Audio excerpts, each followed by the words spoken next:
Dios y el amor al prójimo, y que también ponían sus bienes al servicio de la comunidad. Era como una secta muy dada al amor al prójimo. De ahí se llegó a pensar que Jesús podría pertenecer a esa secta, pero no se tiene certeza de ello. Ahora en el Evangelio nos dicen que Jesús, pese a que él conoció o pudo haber conocido la doctrina de los esenios, eso no quiere decir que él haya sacado sus enseñanzas de allí, de esa secta, sino que como toda idea tiene un inicio, una siembra, como decimos popularmente, se abona el terreno para que más adelante dé los frutos. De ahí nos dice que Sócrates y Platón son los precursores de la idea cristiana y del espiritismo, y vamos a ver por qué más adelante. Y nos dice: las grandes ideas jamás irrumpen súbitamente. Las que se basan en la verdad tienen siempre precursores que preparan parcialmente el camino. ¿Qué querrá decir precursor? Que vinieron antes de. Exactamente, que precedieron, ¿cierto? Que precedieron las ideas cristianas. Es decir, que introducieron una idea para que se desarrollara en un futuro, para que se desarrollara más adelante. Sócrates es un filósofo griego, al igual que Platón, y existió en el siglo 400, en el año 470 a.C. En esa época, Platón fue su discípulo, y a través de Platón fue que se conocieron todas las máximas de Sócrates, porque él no tiene ningún escrito. Él no escribió absolutamente nada, así como Jesús no dejó ningún escrito, sino a través de sus apóstoles fue que se conocieron las enseñanzas de Jesús. Entonces nos dice el Evangelio que las ideas son esparcidas, ¿sí?, a través del tiempo, de tal manera que cuando Dios envía a Jesús, Él forma un cuerpo de doctrina. ¿Por qué? Porque ya se habían sembrado esas ideas de la inmortalidad del alma, ¿sí? Y al él realizar como esa compilación, ya se estructura y encuentra espíritus que aceptan esas ideas, precisamente porque no se dio de una forma brusca, no fue bruscamente, sino que ya a través del tiempo, a través de los siglos, ya se habían dado como esos gérmenes de esas ideas, de las cuales Jesús más adelante pudo elucidar de una mejor manera y darles una mejor forma. Entonces vamos a ver en qué concuerdan los conceptos que tenía Sócrates con la doctrina cristiana y con el espiritismo. Aquí encontramos el resumen de esos conceptos para poder distinguir qué concordancia hay. La primera de ellas nos dice: el hombre es un alma encarnada. ¿Qué podemos deducir simplemente de esa primera frase? El hombre es un alma encarnada. Ya sabía que la reencarnación, no existía la inmortalidad del alma. Exactamente, que ya existía la inmortalidad del alma.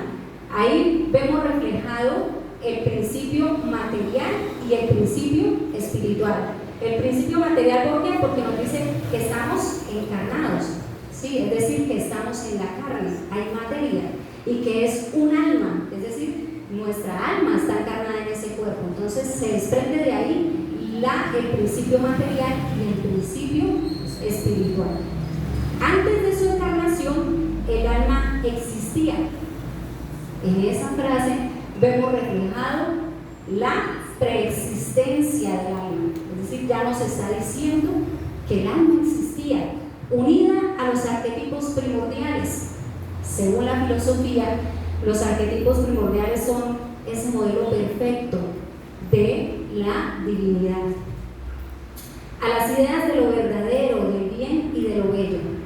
De ellas se separan al encarnar y, recordando su pasado, está más o menos atormentada por el deseo de volver a él.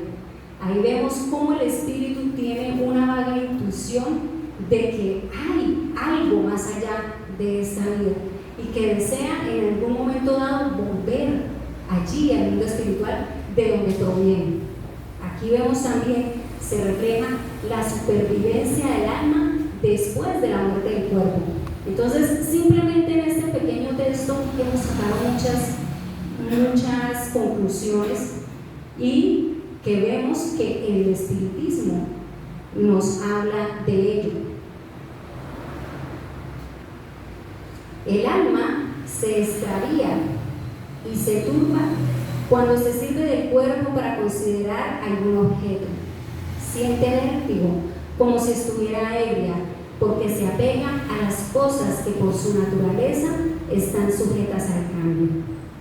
¿Qué cosas podríamos decir que están sujetas al cambio? Toda la materia. Todo lo material, ¿cierto? Todo está cambiante. Lo único que no cambia son las leyes de Dios.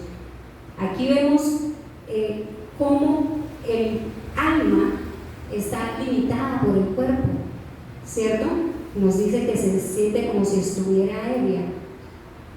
Entonces, es la invitación a que no se apegue a la materia, sino a las cosas que van más allá. Por el contrario, cuando contempla su propia esencia, se dirige hacia lo que es puro, eterno e inmortal. Y como es de la misma naturaleza, permanece allí tanto como puede. Entonces, sus extravíos cesan porque está unida a lo que es inmutable. Ese estado del alma es lo que se llama sabiduría. Entonces, en estas citas que hemos visto, se ve reflejado efectivamente cómo el deseo de poder descubrir esa esencia espiritual, ¿sí? Como el ser humano, cuando ve las cosas desde el punto material, vive de ilusiones. Nos dice el Evangelio que para poder apreciar las cosas desde una forma más exacta es preciso que se eleve sobre la materia, es decir, que las vea desde el punto de vista espiritual. Entonces, muchas veces vivimos situaciones difíciles, dolorosas, y es preciso que nosotros nos separemos un momento como de esa materialidad, como de ese momento, y ver las cosas desde el punto de vista espiritual. Bueno, yo soy un espíritu inmortal y esta situación que estoy viviendo es simplemente un punto comparado con la eternidad, es decir, es algo pasajero, es algo que de pronto necesito vivir en este momento a manera de aprendizaje, pero que me va a servir para mi progreso. Mientras tengamos nuestro cuerpo y el alma se encuentre sumergida en esa corrupción, nunca poseeremos el objeto de nuestros deseos, la verdad. En efecto, el cuerpo nos suscita 1000 obstáculos por las necesidades que tenemos de cuidarlo. ¿Qué necesidades nos solicita el cuerpo? El trabajo, el vestirlo, el alimento, el hogar, el descanso. Efectivamente, cuando estamos en ese cuerpo, nos dejamos llevar de todo lo que Él nos pide, ¿cierto? También si tenemos tendencias, si tenemos vicios, si tenemos algún tipo de inclinación, entonces el cuerpo nos lleva a estar ahí sometido. Y nos dice Sócrates, es de esperar que una vez desembarazados de la locura del cuerpo, conversaremos como hombres igualmente libres, y conoceremos por nosotros mismos la esencia de las cosas. Y nos aclara el Evangelio que esto que nos dice acá en la última parte, que ya seremos como hombres libres, es decir, cuando desencarnemos, que estemos allí en la espiritualidad, ya sin el peso de la materia, sin el peso del cuerpo, es simplemente para las almas de élite, aquellas almas que ya han sido purificadas, que ya están como en un nivel más elevado, porque no sucede lo mismo con las almas que aún son impuras, ¿sí? Y continuando, nos dice que el alma impura, en ese estado, se encuentra entorpecida y se ve arrastrada de nuevo hacia el mundo visible por el horror que tiene a lo invisible e inmaterial. Dicen entonces que se mantiene errante alrededor de los monumentos y de los sepulcros. Hemos conocido a través de la doctrina que nos esclarece el estado de las almas que se encuentran en un estado de materialización, es decir, aquellas personas que se apegaron tanto en esta vida a la materia, a las cosas del mundo, que no dieron trascendencia a su parte espiritual y llegan allí a la espiritualidad y se ven apegadas, aferradas a su sepulcro, aferradas todavía a su casa, a de pronto los tesoros que tenían en su hogar, en fin. ¿Por qué? Porque eso le impide avanzar hacia la verdadera vida, hacia esa realidad espiritual. Y en el libro, ¿sí? Yo quería aportar que la mayoría de las veces es el desconocimiento de las personas, porque hay muchos hermanos, a pesar de estar en otras doctrinas, que no tienen este conocimiento de la inmortalidad del alma y de que nos volvemos a reencontrar con nuestros seres queridos. Entonces ellos parten a ese mundo espiritual confundidos, desorientados. Muchas veces no es que tampoco estén tan apegados a la materia, sino ese desconocimiento que los lleva, ¿sí?, a esas situaciones. Así es, muchas veces por desconocimiento llegan en ese estado de turbación, no comprenden su estado allí en la espiritualidad. En el libro del cielo y el infierno, en la segunda parte, encontramos ejemplos de diferentes espíritus que se comunicaron que nos dan como esa idea de qué sucede más allá de la vida. Y nos cuenta, nos muestra ejemplos de espíritus felices, espíritus de situación intermedia, espíritus sufridores.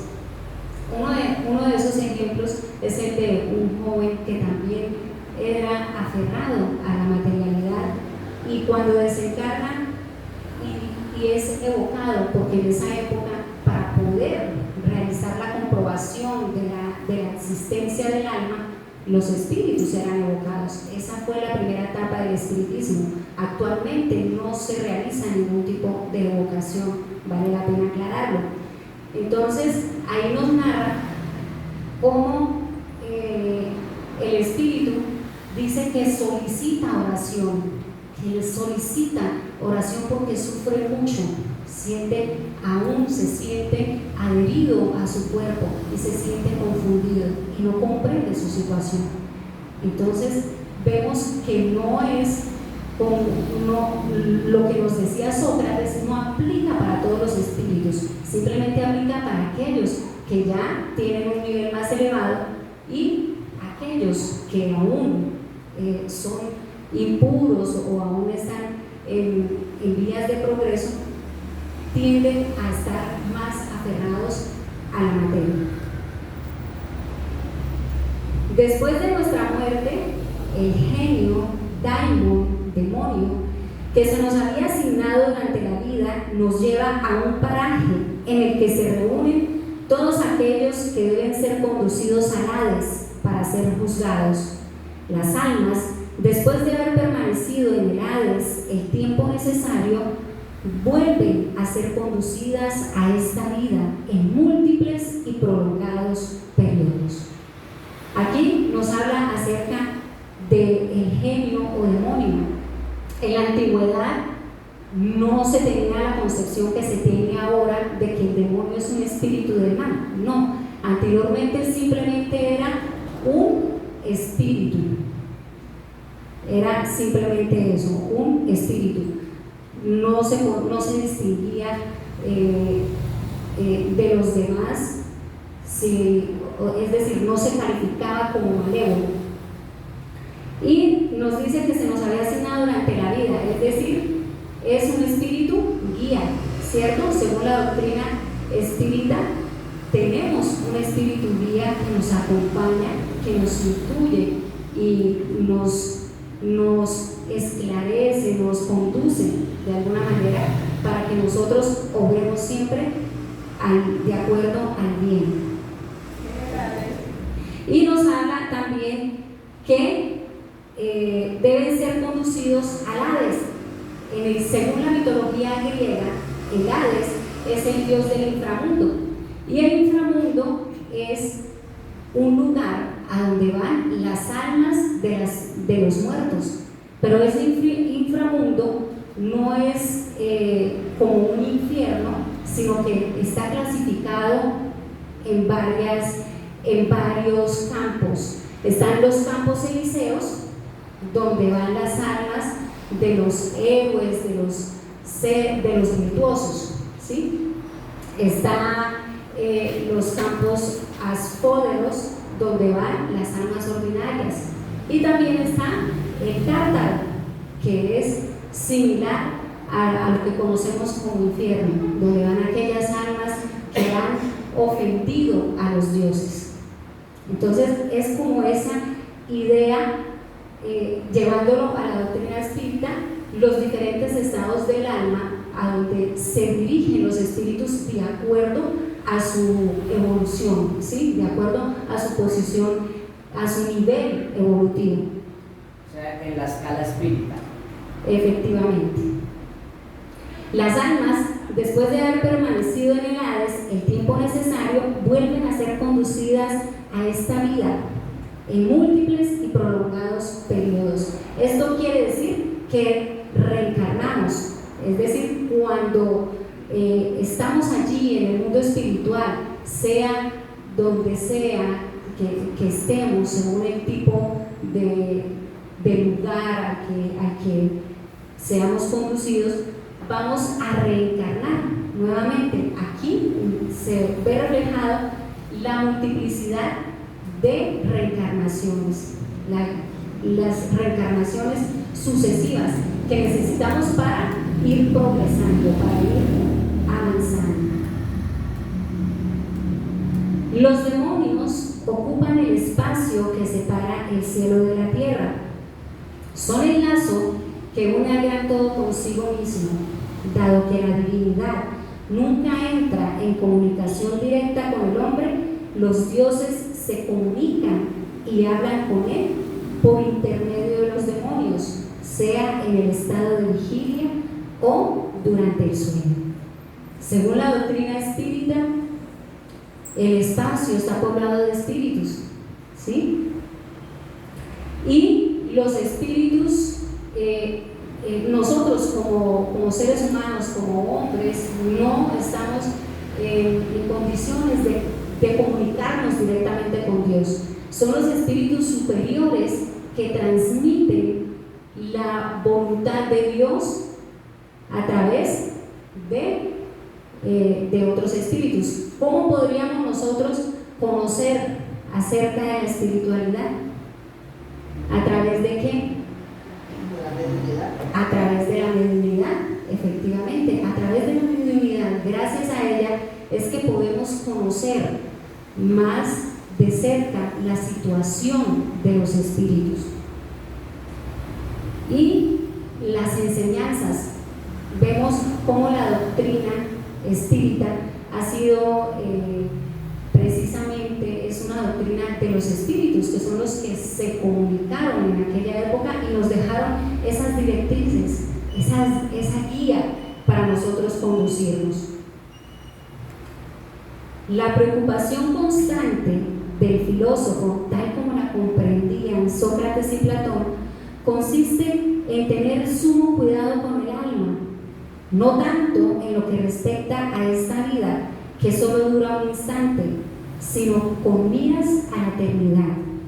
Si el alma es inmortal, ¿no será prudente vivir con el fin de alcanzar la eternidad? Eso lo vemos a diario en las enseñanzas de la doctrina espírita, que somos seres espirituales viviendo una experiencia terrenal y que debemos enfocarnos en ese crecimiento espiritual, en adquirir esas virtudes que nos van a ayudar a transformarnos, a poder avanzar, a poder progresar, no vivir solamente para el cuerpo. Y desde esa época ya nos hablaba Sócrates de ese mismo concepto. Si el alma es inmaterial, debe pasar después de esta vida a un mundo igualmente invisible e inmaterial. Del mismo modo que el cuerpo, cuando se descompone, vuelve a la materia. ¿Está lejos de lo que enseña el espiritismo? No, ¿cierto? De ninguna manera. Ahí se ve reflejado lo que nosotros creemos en la supervivencia del cuerpo, en la supervivencia del alma después de la muerte del cuerpo.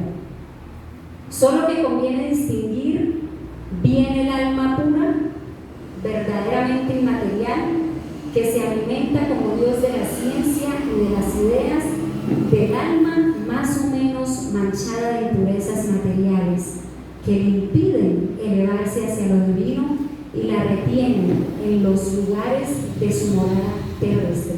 Como ya lo hemos dicho antes, en la escala espírita encontramos espíritus imperfectos, espíritus buenos, espíritus puros y una gran infinidad de matices en esos tres escalones de distinción, de categorías de espíritus, una gran infinidad, una infinidad de matices que se nos muestran.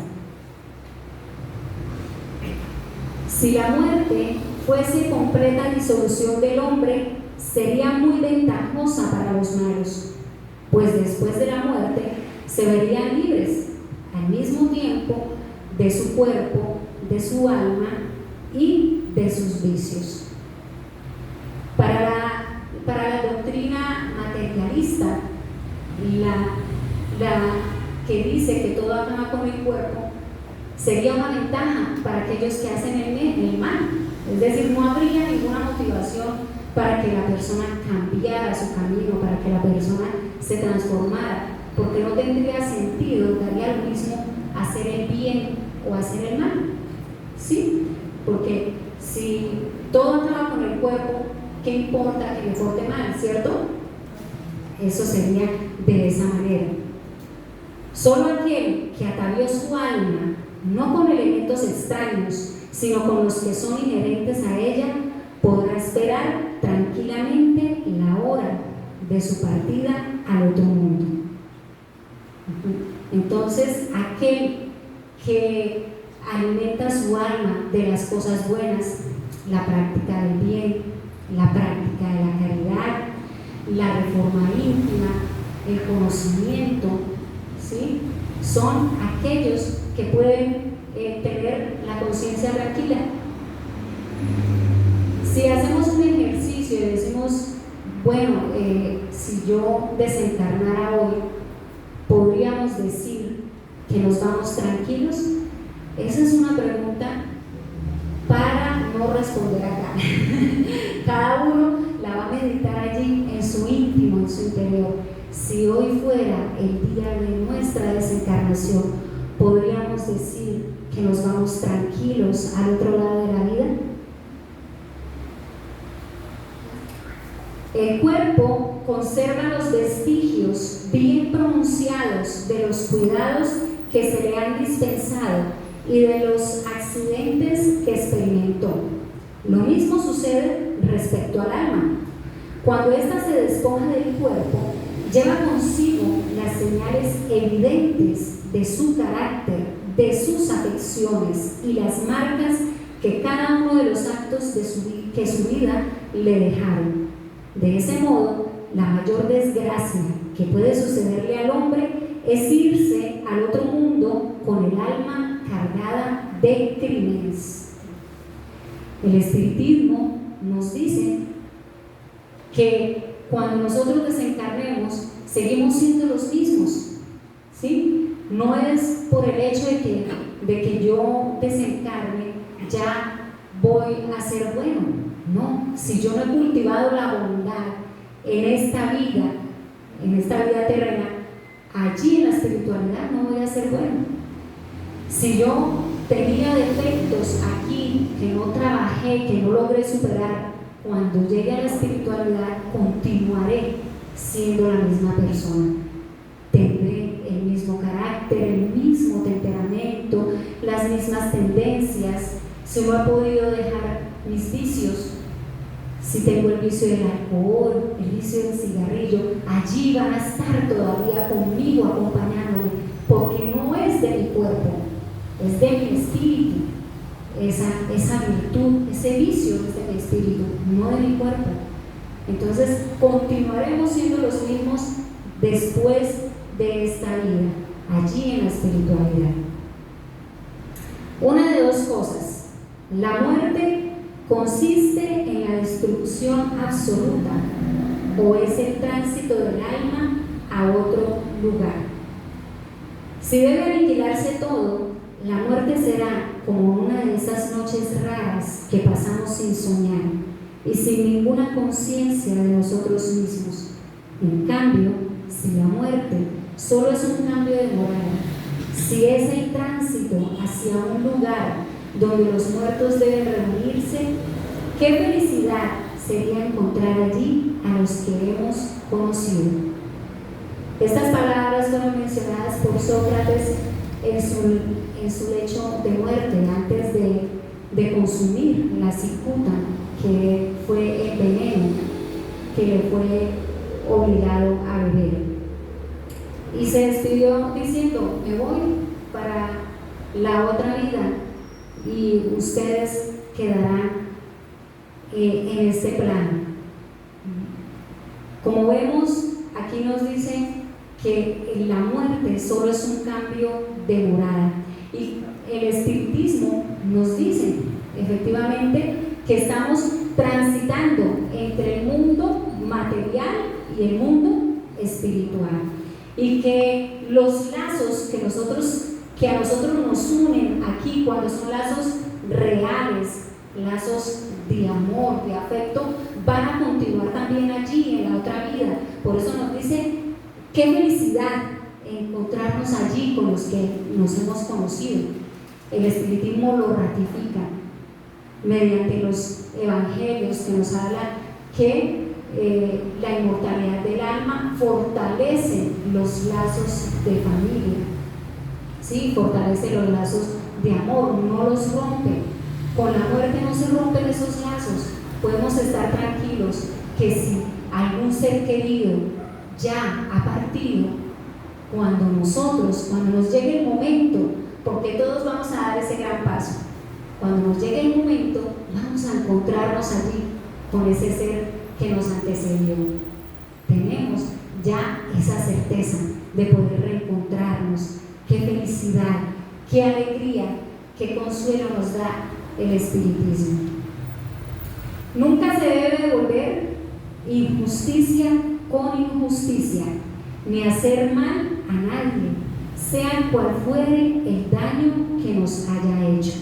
No obstante, pocas personas admitirán este principio, y las que no concuerdan con él no hacen más que despreciarse unas a otras. ¿Qué nos dice el espiritismo según esta enseñanza que vemos aquí, este concepto de Sócrates y Platón? En el espiritismo, ¿qué hemos oído? ¿Qué enseñanza hemos recibido?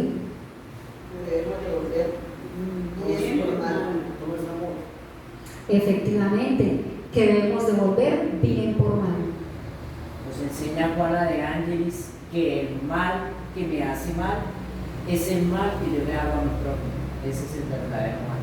Efectivamente, el mal que me hace mal es el mal que yo hago, no el mal que me hacen, porque me vuelve un ser malo. Y quise colocar esa imagen porque nos invita a romper las cadenas del odio, a romper las cadenas del rencor, a romper las cadenas del resentimiento, porque somos nosotros los que nos liberamos cuando logramos perdonar.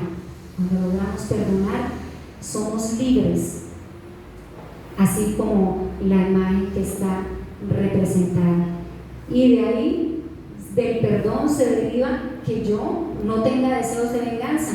Una vez yo haga el ejercicio de perdonar a aquella persona que me hizo daño, ya no sentiré el deseo de vengarme, ni el deseo de cobrármelas, ni tampoco el alegrarme de que a esa persona le vaya mal.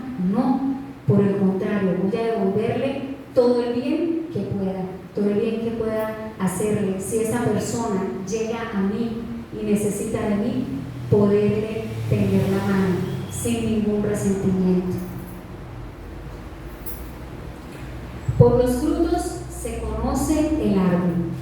Es preciso calificar cada acción según lo que produce, es decir, llamarla mala cuando de ella provenga el mal, y buena cuando dé origen al bien.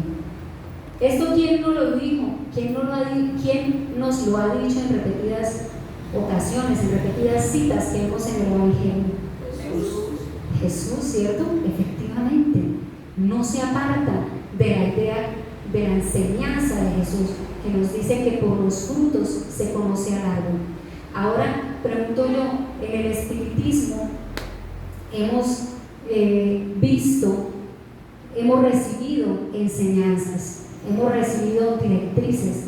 Esas directrices, ¿ustedes creen que van encaminadas a nuestro mejoramiento? ¿Y ese mejoramiento nos llevará a acercarnos a Dios? Efectivamente, entonces el espiritismo es bueno porque da frutos buenos y busca ese progreso moral e intelectual del hombre para que cada día podamos ser mejores, para que cada día podamos poner en práctica las enseñanzas de Jesús, que es el amor al prójimo. La riqueza es un gran peligro. Todo hombre que ama la riqueza no se ama a sí mismo ni a lo que es suyo, sino que ama algo que le es aún más extraño que aquello que le pertenece. Mire que ya Sócrates hablaba del apego a lo material, a la riqueza.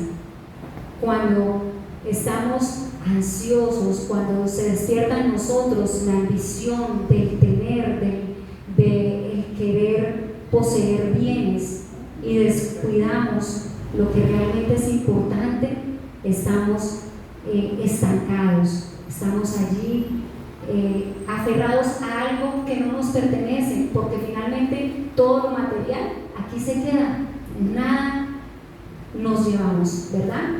No nos llevamos ningún tipo de tesoro material a la espiritualidad. Y el Evangelio nos enseña que la riqueza es una prueba mucho más difícil que la pobreza, porque cuando tenemos riqueza tenemos el poder la facilidad de poder darle gusto y rienda suelta a todo aquello que nos atrae, a nuestras tendencias, a nuestros vicios, ¿sí? Aquel que sabe poner la riqueza al servicio del prójimo para ayudarlo, para ayudar a la sociedad a surgir, a salir adelante, aquel puede decirse que ha superado esa prueba y ha dado un buen manejo a los recursos que Dios a bien tuvo darle, a bien tuvo asignarle. Las más hermosas plegarias y los más bellos sacrificios agradan menos a la divinidad que un alma virtuosa que se esfuerza en hacerse semejante a ella. Sería grave si los dioses dispensaran más atención a esas ofrendas que a nuestras almas. Por ese medio, los más culpables podrían conquistar sus favores. ¿A qué evangelio podríamos referirnos según la doctrina espírita que se asemeje con esta cita de Sócrates y Platón?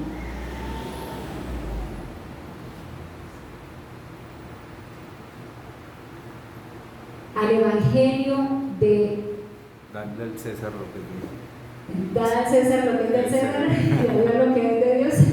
Bueno, también podría aplicarse de esa manera, ¿cierto? De cumplir nuestros deberes sociales y también cumplir con nuestros deberes espirituales.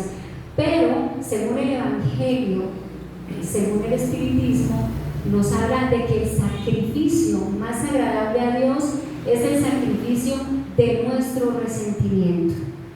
Cuando nosotros oramos, debemos procurar no tener en ese momento ningún tipo de resentimiento contra nadie. Esa es la ofrenda más agradable a Dios.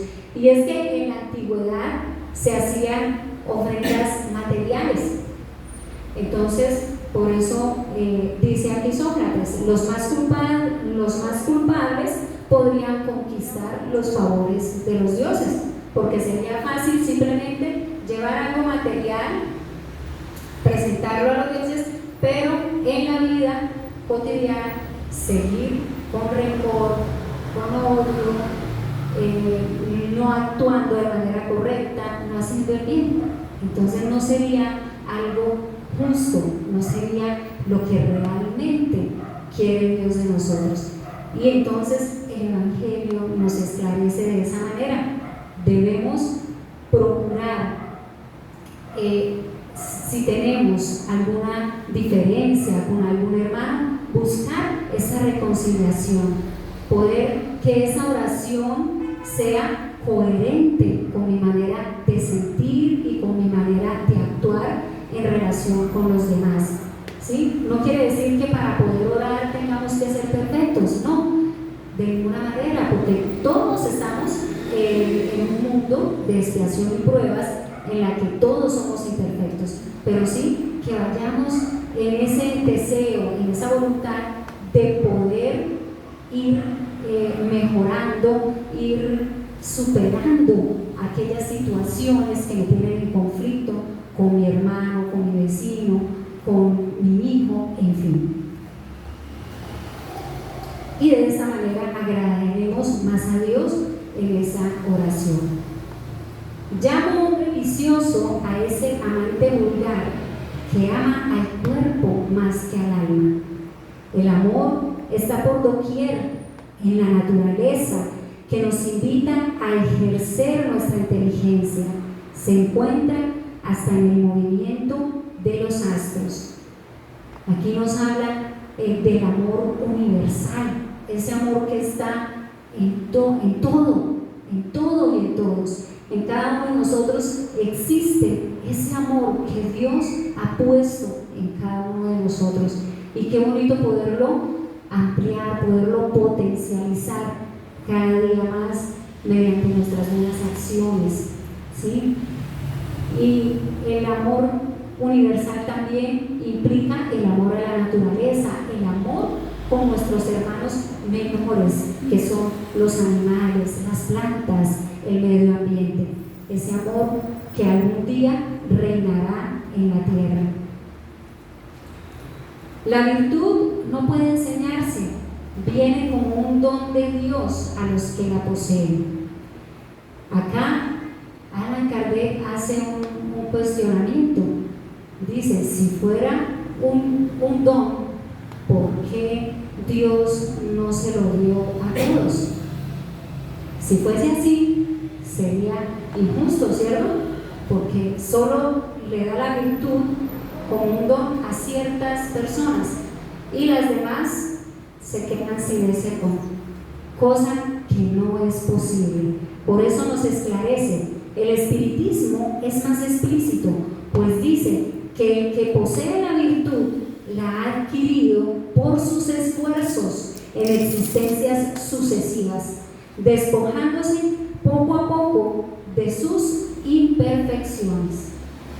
Es a través de la reencarnación que adquirimos esas virtudes, es a través de la reencarnación que depuramos nuestro espíritu, que lo limpiamos de esas impurezas. De ahí que tengamos muchas veces que reencarnar en situaciones difíciles y dolorosas para poder expiar, para poder purificar nuestro espíritu y hacernos acreedores a esas virtudes. Hay una disposición natural en cada uno de nosotros. Percibimos mucho menos nuestros defectos que los ajenos. ¿En qué evangelio podríamos recurrir que coincida, que concuerde con esta cita? De la vida. El de la viga, efectivamente. Mira la paja en el ojo ajeno, mas no la viga en su propio ojo. Efectivamente, cuando Jesús nos enseñó por qué ves la paja en el ojo de tu hermano cuando tienes una viga en tu propio ojo.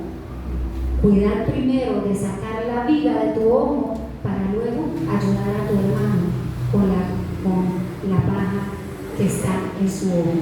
Entonces nos invitan a que seamos indulgentes, o es decir, a no fijarnos en las imperfecciones de los demás, a no juzgar aquel defecto, aquella cosa negativa que tiene esa persona, porque muchas veces lo que censuramos en los otros es de lo que más adolecemos nosotros. Si los médicos fracasan en la mayor parte de las enfermedades es porque cuidan el cuerpo sin cuidar el alma, y porque dado que el todo no está en buen estado, es imposible que una parte funcione bien. Ya el espiritismo nos muestra que todo lo que sucede en nuestro espíritu se ve reflejado allí en nuestro cuerpo. Si yo siento ira, si yo siento rabia, eso se va a reflejar en enfermedades. Si tengo rencor contra alguien, eso se va a somatizar en mi cuerpo mediante una enfermedad. Vemos muchos casos de personas que adolecen de enfermedades como el cáncer debido a que tienen un rencor muy grande hacia alguien. No es absoluto, no vamos a absolutizar ni a decir que todas las personas que tienen cáncer es por esa razón, no, pero que sí, la gran mayoría. Entonces de ahí la importancia de que la medicina pueda tratar al hombre como ese ser integral, que no es solamente materia, no es solo cuerpo, sino también un espíritu que tiene sensaciones, que tiene sentimientos, que tiene emociones que deben ser también tratadas. Todos los hombres a partir de la infancia hacen mucho más mal que bien. Esto se debe a que nuestro planeta es un planeta de expiación y pruebas, ¿cierto? En la que predomina el mal, pero así como la tierra dejó de ser un mundo primitivo y pasó a ser un mundo de expiación y pruebas, también pasará ahora a ser un mundo de regeneración en el que predomine más el bien, y posteriormente también un mundo feliz hasta llegar a ser un mundo celeste. Esto nos aclara, esta visión ya la amplía el espiritismo a través de la pluralidad de mundos habitados, como es uno de sus postulados. La sabiduría consiste en que no creas saber lo que no sabes. Muchas veces hay personas que sin conocer la doctrina hablan mal de ella. Nos está en su proceso evolutivo, simplemente comprenderlo. Por haber profesado estos principios, Sócrates primero fue ridiculizado, después acusado de impiedad y condenado a beber cicuta, es decir, el veneno que proviene de una planta denominada cicuta. Debido a haber profesado todas esas citas que acabamos de ver, ¿ustedes creen que eso que él hablaba era malo para la sociedad? No, ¿cierto? En ese momento sí. En ese momento, en esa época, para ellos, como nos dice el Evangelio, porque en todas las épocas han existido fariseos, en esa época también existieron los que iban en contra de él por profesar estas ideas, que iban encaminadas simplemente a sembrar la semilla que más adelante iba a fructificar con la venida de nuestro Maestro Jesús. Entonces vemos que todas las ideas nuevas no van a ser aceptadas inmediatamente, van a tener sus luchas y van a tener sus mártires para poder ser luego adheridas a la sociedad, practicadas y poder ser divulgadas a mayor número de personas. Al igual Sócrates, al igual que Jesús, murió siendo víctima del fanatismo de su época.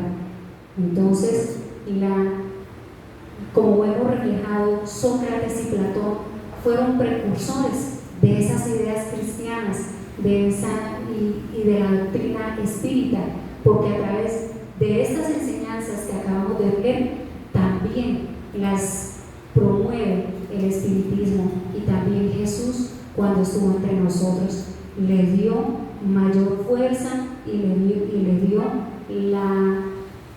la estructura que debía ser para darnos ese legado moral que nos dejó, que nos invita al cambio, a nuestra reforma íntima, a creer en que más allá de este cuerpo físico somos espíritus inmortales, y por tal razón debemos esforzarnos cada día por cultivar en nosotros esas virtudes, esas acciones buenas que nos van a llevar en dirección al bien, al progreso, a nuestro crecimiento espiritual. Muchas gracias.